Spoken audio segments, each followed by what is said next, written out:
J'aime tous ceux qui sont comme de lourdes gouttes qui tombent une à une du sombre nuage suspendu sur les hommes.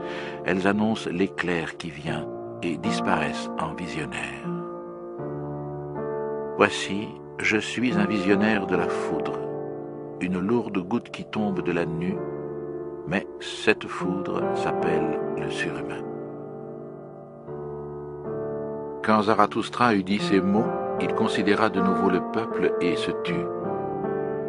Puis il dit à son cœur, « Les voilà qui se mettent à rire, ils ne comprennent point.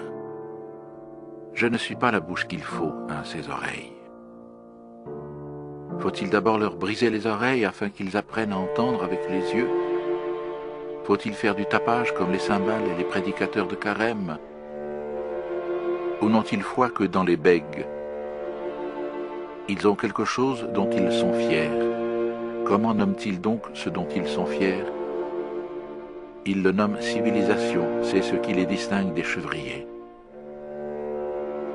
C'est pourquoi ils n'aiment pas quand on parle d'eux entendre le mot de mépris. Je parlerai donc à leur fierté. Je vais donc leur parler de ce qu'il y a de plus méprisable. Je veux dire le dernier homme. Et ainsi Zarathustra se mit à parler au peuple. Il est temps que l'homme se fixe à lui-même son but. Il est temps que l'homme plante le germe de sa plus haute espérance. Maintenant son sol est encore assez riche. Mais ce sol un jour sera pauvre et stérile et aucun grand arbre ne pourra plus y croître. Malheur, les temps sont proches où l'homme ne jettera plus par-dessus les hommes la flèche de son désir, où les cordes de son arc ne sauront plus vibrer. Je vous le dis, il faut porter encore en soi un chaos pour pouvoir mettre au monde une étoile dansante. Je vous le dis, vous portez en vous un chaos. Malheur, les temps sont proches où l'homme ne mettra plus d'étoiles au monde. Malheur, les temps sont proches du plus méprisable des hommes, qui ne sait plus se mépriser lui-même.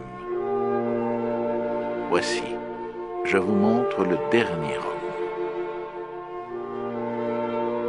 Amour, création, désir, étoile, qu'est cela?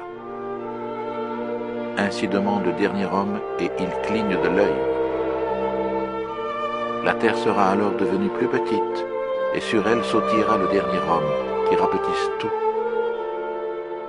Sa race est indestructible comme celle du puceron. Le dernier homme vit le plus longtemps. Nous avons inventé le bonheur, disent les derniers hommes, et ils clignent de l'œil. Ils ont abandonné les contrées où il était dur de vivre, car on a besoin de chaleur. On aime encore son voisin et l'on se frotte à lui, car on a besoin de chaleur. Tomber malade et être méfiant passe chez eux pour un péché. On s'avance prudemment. Bien fou qui trébuche encore sur les pierres et sur les hommes. Un peu de poison de ci de là pour se procurer des rêves agréables, et beaucoup de poison enfin pour mourir agréablement. On travaille encore, car le travail est une distraction, mais l'on veille à ce que la distraction ne débilite point. On ne devient plus ni pauvre ni riche, ce sont deux choses trop pénibles. Qui voudrait encore gouverner? Qui voudrait obéir encore? Ce sont deux choses trop pénibles. Point de berger et un seul troupeau. Chacun veut la même chose, tous sont égaux.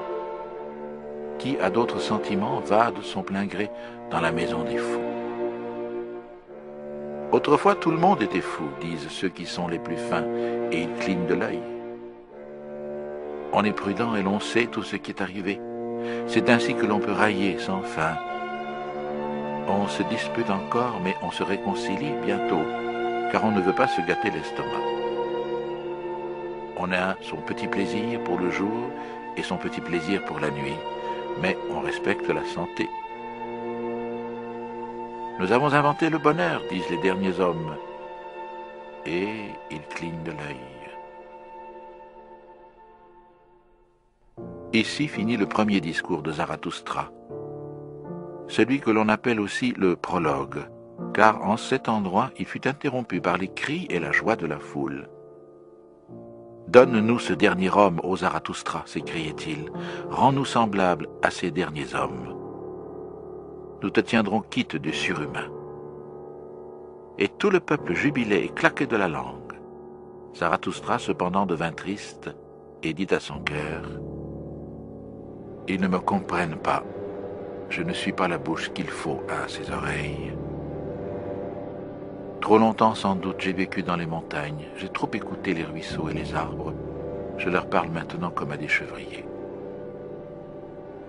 Placide est mon âme et lumineuse comme la montagne au matin, mais ils me tiennent pour un cœur froid et pour un bouffon aux railleries sinistres. Et les voilà qui me regardent et qui rient, et tandis qu'ils rient, ils me haïssent encore. Il y a de la glace dans leur rire. »